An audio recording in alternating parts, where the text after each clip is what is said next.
मेरा सवाल अभय दुबे आपसे है। अब तो खालिस्तान का भी सीधा सीधा कनेक्शन आने लगा।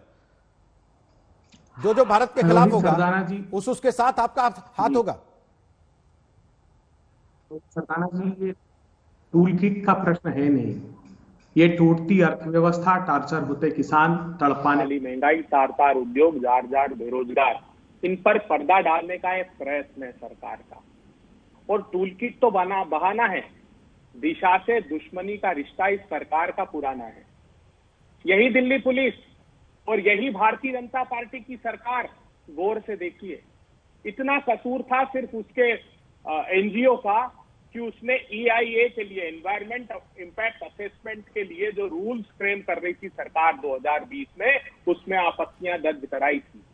गुहार लगाई थी उस एनजीओ ने कि आप घने जंगलों को तबाह मत कीजिए, बड़े मोटे उद्योगपतियों को भारत के संसाधन और संपदा मत सौंपिए। उसने गुहार लगाई थी कि कोस्टल एरिया को बचाने के लिए हम सबको सामूहिक प्रयास करने होंगे। प्रकाश जावड़ेकर जी ने रिपोर्ट कराई और जानते हैं नोटिस काय में दिया गया? UAPA, unlawful activity. वो लिखते हैं, आप भी जानते हैं अभय जी, अब आप कुतर्क कर रहे हैं। आप भी जानते हैं वो एक अलग विषय है और ये एक अलग विषय है। क्या कहीं ये लिखा गया कि आपने ये मांग की थी इसलिए आपको UAPA का नोटिस भेज रहे हैं? कहीं कहा गया ये? सुनिए ना, मेरी UAPA का नोटिस क्यों गया ये तो बताइए मुझे। UAPA का नोटिस क्यों गया? गिरफ्तारी क्यों हुई? UAPA का नोटिस इसलिए गया कि उसने ऑब्जेक्शन फाइल किए थे। सिर्फ इतना कसूर था। उसने पर्यावरण के लिए जो ये रूल्स फ्रेम हो रहे थे, अभय जी, अगर कोई व्यक्ति देश के खिलाफ कोई ऐसा काम चल रहा है और उसमें पार्टिसिपेंट है और उसको लेके एक के बाद एक चीजें सामने आ रही हैं, आपको दिखाई देती नहीं? आप देखना चाहते नहीं जानबूझ के, या उस पर पर्दा डालने के लिए एक और कागज निकाल के लाना चाहते हैं? सरकार पर्दा डालना चाहती है। मुझे बताइए ना प्रधानमंत्री जी, समूचा विश्व अभय जी, इस देश में कितने पर्यावरण एक्टिविस्ट हैं? कितने पर्यावरण एक्टिविस्ट हैं? कितने ऐसे लोग होंगे जो इस तरीके की याचिकाएं डालते हैं? वो सारे जेल में है क्या? उन सबको UAPA के नोटिस चले गए? सुनिए मेरी बात, सबको UAPA के नोटिस चले गए? ये है ना प्रामाणिक। मैं झूठा हूं तो मुझे बताइए ना, ऐसे कितने एक्टिविस्ट को UAPA के नोटिस चले गए? क्या आप मजाक समझते हैं UAPA को? अभय जी, आपको लगता है UAPA मजाक है? के हाथ में खेल रही है अभय जी, आपको लगता है UAPA मजाक है?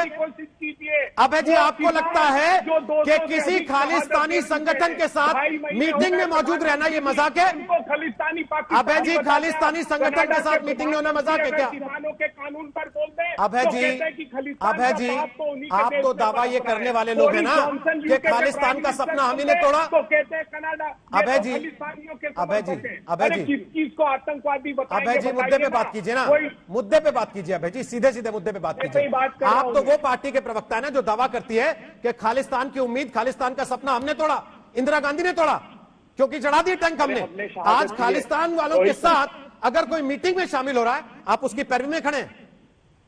इसके षड्यंत्र को समझिए। एक और उदाहरण, एक आखिरी उदाहरण देता हूं, सुनिएगा। लंबी फहरिस्त है मेरे पास। आज तक की एक रिपोर्ट है। हाथरस हादसे में हाथरस के बहाने दंगा फैलाने की साजिश, 100 करोड़ रुपए विदेशी फंडिंग, 50 करोड़ रुपए ईडी की शुरुआती जांच में खुलासा मॉरिशस रूट से आए थे। कहां है 50 करोड़ रुपए? कहां गए वो 100 करोड़ रुपए? 8-8 दिन खबरें चलाई गई। एक दलित बच्ची के साथ बलात्कार हुआ, उसके अपराधियों के साथ खड़े होने मेरा के लिए सवाल ये है फंडिंग का राग कि क्या आप इस बात की गारंटी ले रहे हैं आज बैठ के नेशनल टेलीविजन पर कि वो लड़की व्हाट्सएप चैट नहीं कर रही थी ग्रेटा थनबर्ग के साथ? क्या उस लड़की ने उस टूल किट में कोई रोल नहीं निभाया? आप गारंटी ले रहे हैं बैठ के? कांग्रेस पार्टी गारंटी ले रही है? बहुत अच्छी बात थी। टूल किट क्या है बताइए ना, क्या है टूल किट? आपके लिए सर, कल आप कह रहे थे कि लड़की केवल 21 साल की है, फिर पता लग गया 22 की है तो आप उससे हट गए। अब आप इस बात पे आ गए कि टूल किट क्या है? सर, उस टूल किट में मोदी सरकार का विरोध नहीं हो रहा, उस टूल किट में इस देश की चीजों का विरोध हो रहा था। अगर आपने ध्यान से पढ़ा हो, आपको पता हो कि किन किन चीजों के खिलाफ बातें हो रही थी उसमें। 10 सेकंड दीजिए।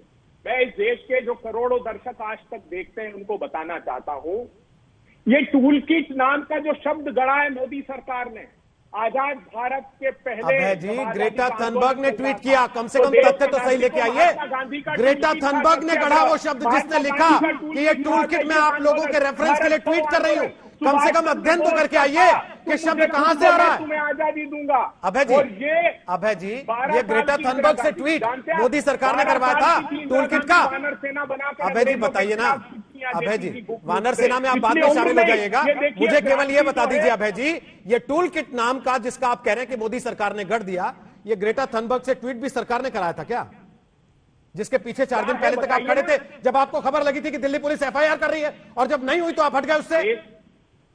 देश जानना चाहता है कि टूलकिट में देश ये जानना चाहता है खालिस्तान का समर्थन करने वालों के साथ, खालिस्तानियों का साथ देने वालों के साथ आप क्यों खड़े हैं? देश ये भी जानना चाहता है। अभय जी ये सवाल सारे पूछे जा रहे हैं पहले दिन से, लेकिन आज आपसे पूछा जा रहा है कि आप ये बताइए खालिस्तान का आंदोलन चलाने वालों के साथ आप क्यों खड़े हैं? तो ये संदर्भ नाजायज नहीं है। अभय जी सारे संदर्भ मान लूंगा, आप भी जानते हैं मुझे बहुत अच्छे से, अक्सर आप यहां बैठते हैं, जहां आपकी बात जायज होती है मैं स्वीकार करता हूं। मुझे केवल एक लॉजिक दे दीजिए कि जो खालिस्तान का सपना बेच रहा है, आप उसके साथ काम करने वाले के समर्थन में क्यों खड़े हैं? देखिए सरकार से मैं पहले दिन सरकार से आपका विरोध बनता है, आप विपक्ष हैं, आपका विरोध करना जायज है अभय जी, लेकिन सरकार के विरोध में खालिस्तान के साथ खड़े हो जाएंगे, पाकिस्तान की गोद में बैठेंगे आप जाके? क्यों संदेह होता है सरकार पर? पहले दिन से वो किसानों को एनआईए के नोटिस अल्लाह, आप कल्पना कीजिए लुकआउट नोटिस किसानों को, अरे विजय माल्या को लुकआउट नोटिस विड्रॉ करके भगा देने वाली सरकार किसानों को एनआईए के लुकआउट के नोटिस भेजती है, कितनी शर्मनाक बात है।